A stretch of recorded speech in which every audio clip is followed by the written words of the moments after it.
Introduction to the Gulf. The Gulf of Mexico is a semi-enclosed basin of the ocean.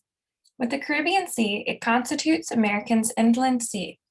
The Gulf is bordered by 5 states in the United States: Florida, Alabama, Mississippi, Louisiana, and Texas, 6 in Mexico and Cuba. Of the semi-enclosed seas, like the Mediterranean, the Gulf of Mexico is the most intensely investigated and perhaps the best understood. Hundreds of millions of years ago, all land on Earth was a part of a single supercontinent known as Pangaea, which was surrounded by a continuous global ocean. About 200 million years ago, a 6,000 kilometer long fracture split Pangaea into 2 separate and smaller subcontinents: Laurasia, which would later become North America, Europe, and Asia, and Gondwana, which would later become South America, Africa, and Antarctica. As Pangaea broke apart, a section of the fracture between the future North American and South American continental plates expanded, and the resulting stretching, as well as thinning of the Earth's crust, created a large depression that would become the Gulf of Mexico basin. Sediment drift. Later, large volumes of terraneous sediment eroded from the North American continent and transported to the northern Gulf of Mexico by rivers, such as the early Mississippi, creating seafloor deposits overlaying the salt. Between 120 and 100 million years ago, layered reef deposits on top of a crustal block in the eastern Gulf of Mexico began to build a large, steep-sided platform of carbonate rock that would later become the Florida Peninsula.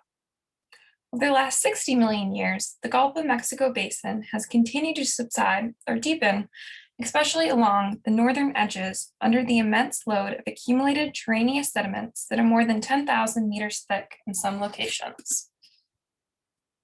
So the Ocean Conservancy has made this awesome atlas of the Gulf.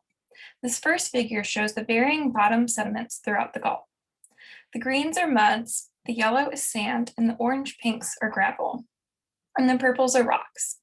The area and lines are exclusive economic exclusive zones, which are designated zones where states can explore marine sources. If you explore this atlas, they have more maps showcasing the sea surface temperature, salinity, river flow, sea surface currents, and net primary productivity.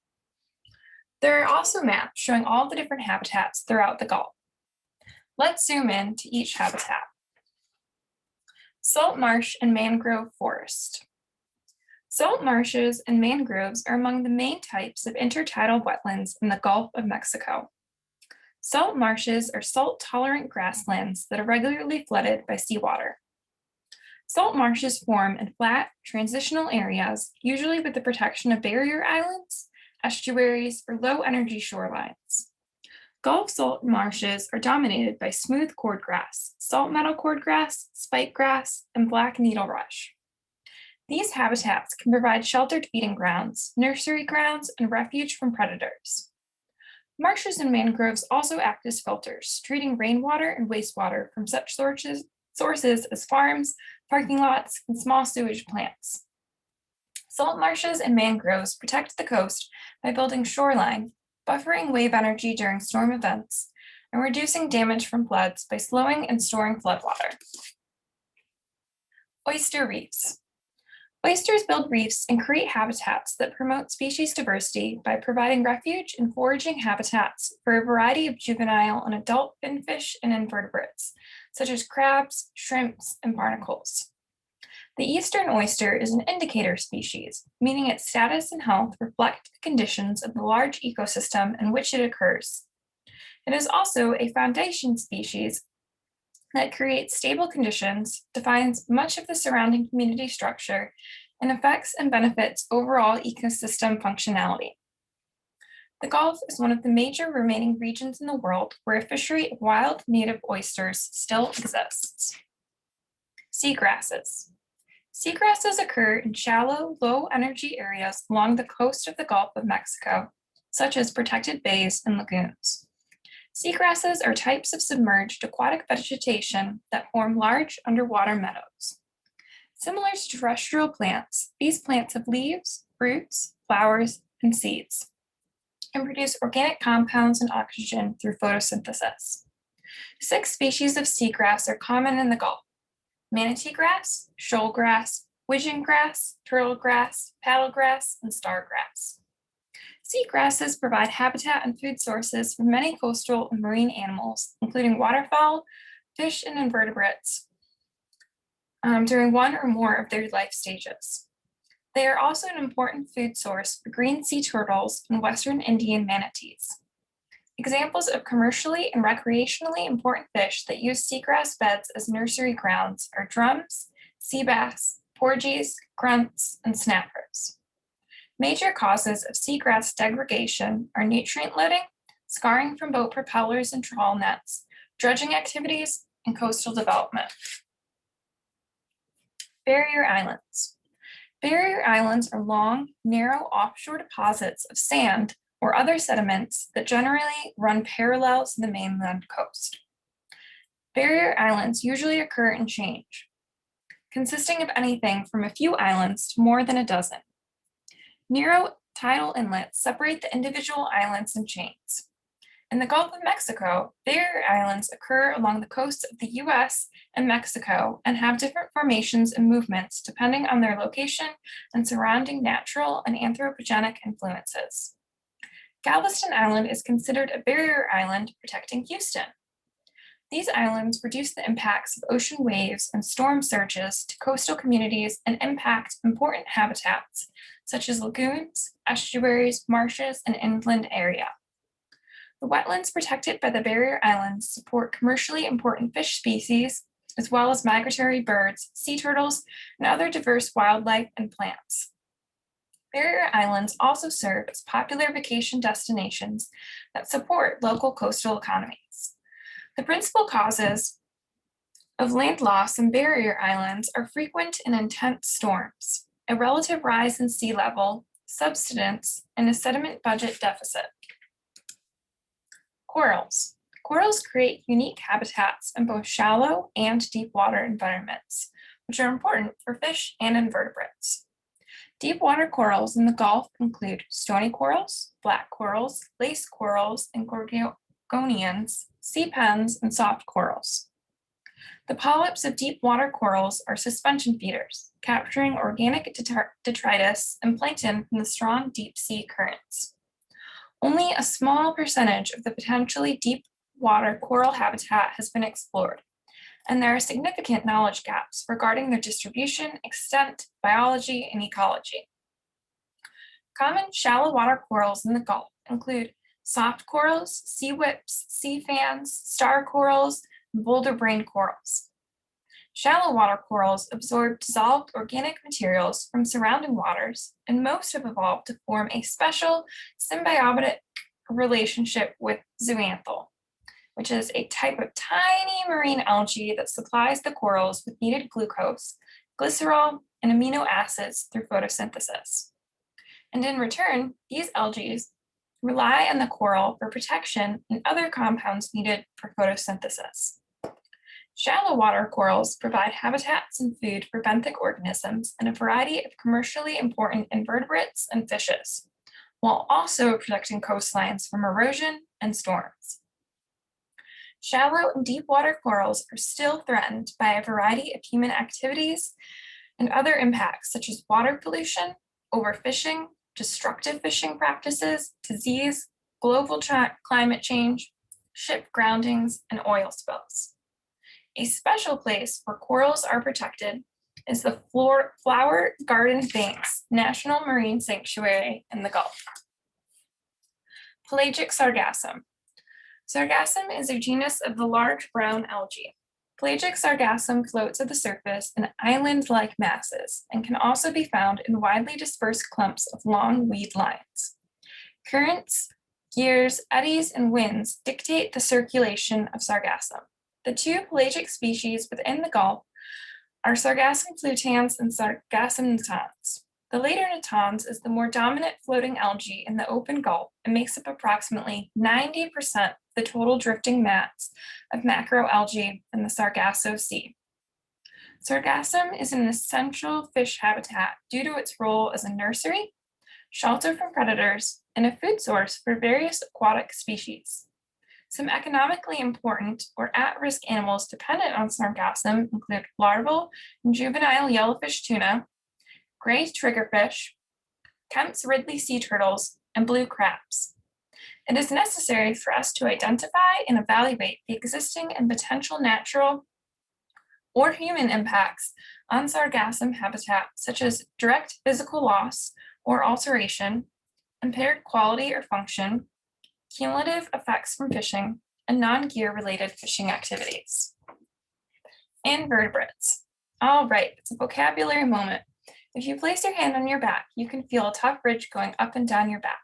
This is your spine. Animals such as yourself with spines are called vertebrates. Animals without a spine are called invertebrates. The Gulf is home to many important invertebrates such as brown shrimp, white shrimp, royal red shrimp, and blue crabs. Fish.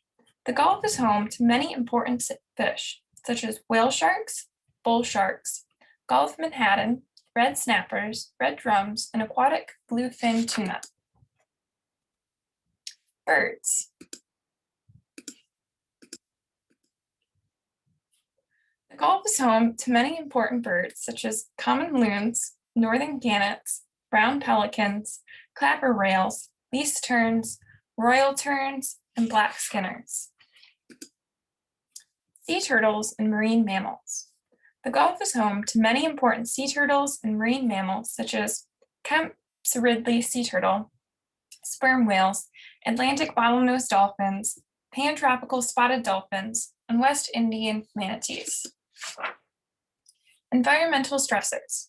Some of the issues impacting the Gulf today are coastal population density, climate change, projected sea level rise, land area change, tropical cyclone track density, low oxygen areas, hazardous material spills, and non-native species. In the next 3 presentations, we will hone in on oil spills, dead zones, and invasive species. Oil and gas history. Let's take a brief look at the history of oil to better understand its origins.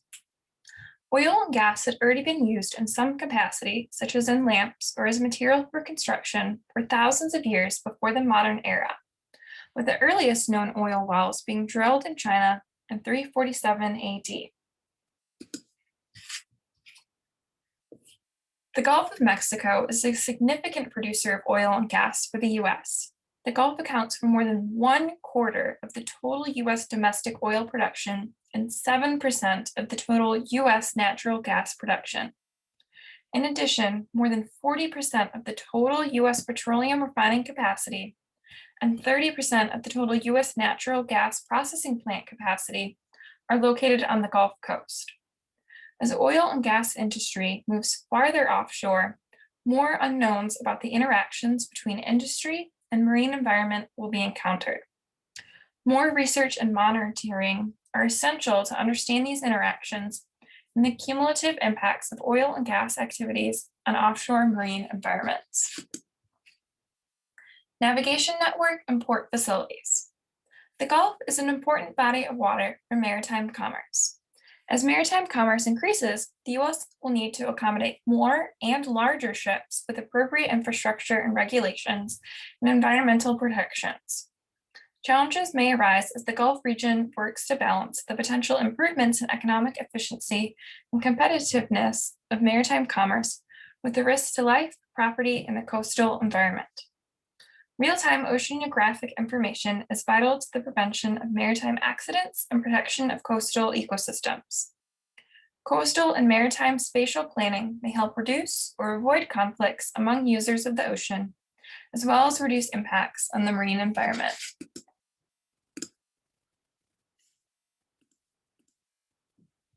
Recreational fishing effort. The U.S. portion of the Gulf of Mexico is a popular fishing destination for resident and visiting recreational fishermen. With over 3 million anglers taking an estimated 24 million trips annually, it is intensively fished. Recreational fishermen fish both near shore, typically from piers or jetties, and offshore. Important fish species for the recreational fishery include red rum, spotted sea trout, Gulf flounder, red snapper, gag grouper, and greater amberjack. Artificial reefs. The coastal and offshore waters of the Gulf harbor thousands of artificial reef sites, deployed mainly for enhancing commercial or recreational fisheries. Interest in artificial reefs for marine habitat or fisheries restoration is increasing. An important consideration for their use and restoration is whether they will provide ecosystem services similar to those damaged or lost from other human influences. Artificial reefs might be an appropriate restoration strategy for creating new opportunities in angling, snorkeling, scientific research, or related activities.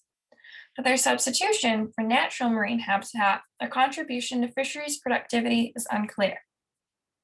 Now let's watch this short video about the Texas Clipper artificial reef.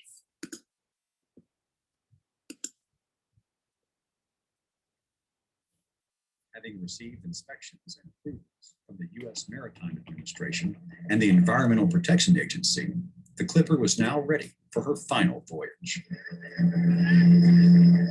We towed the vessel out of the harbor. It was just a sense of elation for a lot of people, especially people who had served on the Texas Clipper traveling the world. This last voyage was a short one, just 17 miles out from South Padre Island to her final home. She had not been on the open seas for over 12 years, but she did just fine and was ready the next morning.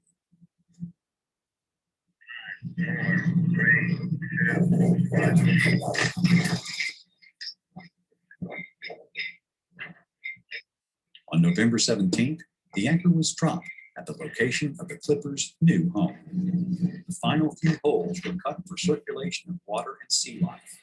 The flood valves were opened. The last man on board was recovered. We're watching the ship sink, and at that point you realize that you've got a 7,000-ton piece of metal there. It's just a huge sight to behold, and it wants to do what it wants to do. Once we were watching this thing go down, it was just very impressive. It was the largest thing I have seen happen, and certainly the largest thing I've had the privilege of working on.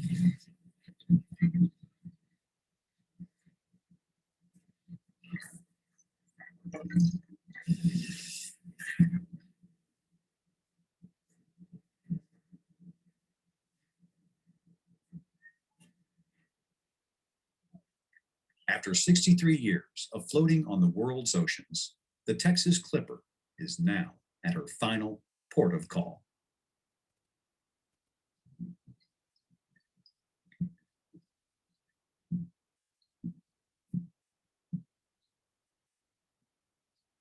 The ship is going to be home to a new crew. It's the flora and fauna underneath the water. It's just as it was our ship, it's going to be theirs as well.